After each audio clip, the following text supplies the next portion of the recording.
video na to, malalaman mo kung ano ba at kung sino ba si Monspace.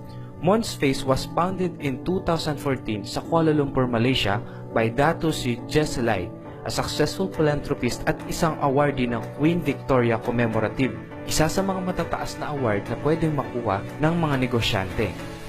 Monspace is also listed in OTC market at soon to be listed in Nasdaq, mga sikat na stock market exchange sa buong mundo.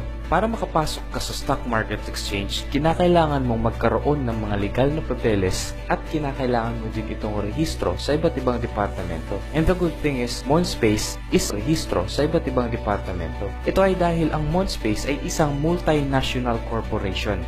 Hindi lang sila nag-ooperate sa Malaysia, at sila ay nagmamay-ari ng iba't ibang businesses sa iba't ibang sectors. Kagaya na lang ng financial, residential, communication, e-commerce site, social media, and tourism. According to research, itong mga sectors na ito ay ang mga sectors na malaki ang impact sa ekonomiya ng isang bansa. At ang Monspace ay nakafocus sa pag-expand sa mga sectors na ito. Pagdating sa telecommunication, nandito ang kanilang YS Mobile. Pagdating naman sa residential, nandito ang Icon Space. And Monspace is also developing their resort that is called the Monspace City. And recently, Monspace has bought an island at tinawag itong Monspace Island or Monspace Sand Island.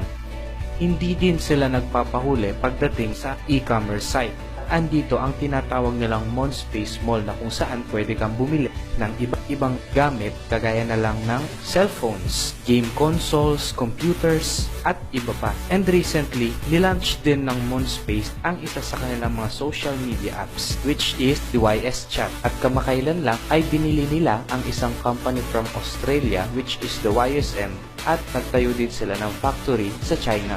Pagdating naman sa media, Monspace has its own media entertainment. At pagdating naman sa financial sector, sinisimulan na nilang i-develop ang kanilang sariling bangko at pinangalanan nila itong MS International Bank na kung saan pwede mo nang magamit sa iyong mga transaction worldwide dito sa Monspace. And not even Monspace, even sa kung ano-ano pa man transaction financially. And nasabi ko kanina na isa sa mga sector na dinidevelop ng Monspace ay ang tourism. At sila ay hindi nagpapahuli dahil kamakailan lang ay nagkaroon na sila ng sarili nilang airlines which is called Monspace Airline operated by Swasa Airlines. At ang Monspace ay nakakita din ng potential pagdating sa agriculture. Kaya sila ay bumili ng hectares of land kung saan focus din sa agriculture. And the best thing is ang Monspace ay nagmamay-ari ng iba't ibang restaurant. Kagaya na lang ng House Restaurant, La Mons Beauty Cafe, The Bake Culture, Fat Mama Steamboat, Playboy Cafe, and The Onglay, a pork local cuisine restaurant. And recently, Monspace has launched its own digital currency na tinatawag na MS Coin, which is isang breakthrough sa kanilang company dahil ito ay nakakapagbigay ng convenience sa lahat ng mga user nito. Ngayon nalaman mo na kung ano at sino si Monspace. Siguro ang tanong mo ay ano ba ang point kung bakit ko sinasabi ang mga bagay na to? So what daw kung meron mga iba't ibang businesses ang Monspace? Well, right now, there are so many critics sa Monspace. Maraming nagbabash at maraming nagsasabi na scam daw ang company. Hindi na yun mawawala.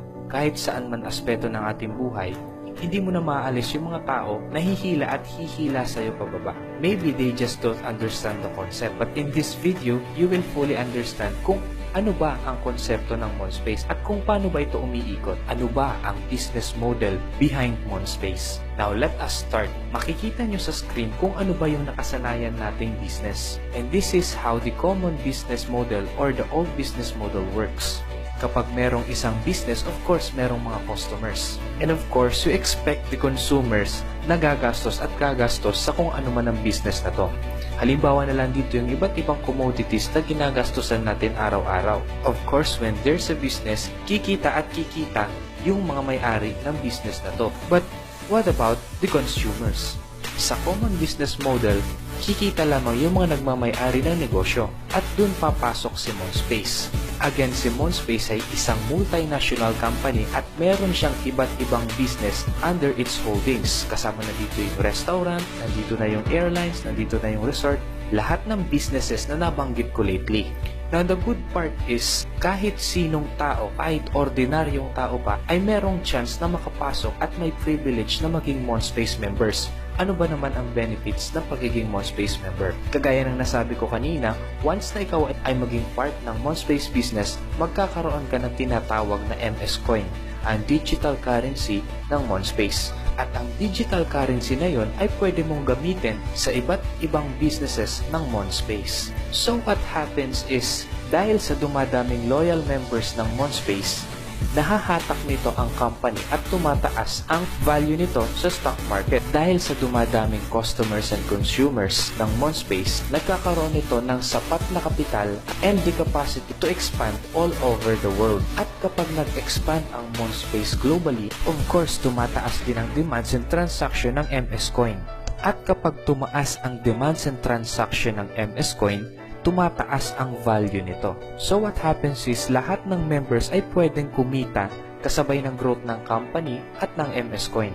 Just being part of MonSpace business and just by buying MS Coin, or we can consider it as investing in MonSpace coins. MonSpace has 15 million members worldwide and still growing. Kaya napakataas ng chance na tumaas ang value ng MonSpace. Sabihin na lang natin na nakabili ka ng 1 MonSpace coin sa halagang ₱1.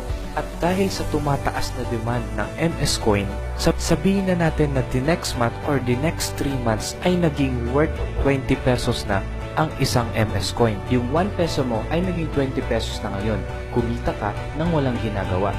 Para mas maintindihan mo kung paano ka kikita sa MS Coin, meron pang isang video na kasunod ng video na to. Habang lumalaki ang company at kumikita ito, kasabay din dito ang pagkita at pag-grow ng mga members nito. It's a win-win situation. Kaya ito na din ang chance mo para sumabay sa amin at sumabay sa company at sa growth nito. After mong mapanood ang video na to, para mas maintindihan mo ng mas maigi kung paano ka ba matutulungan ng MonSpace at kung paano ka ba kikita sa business na to,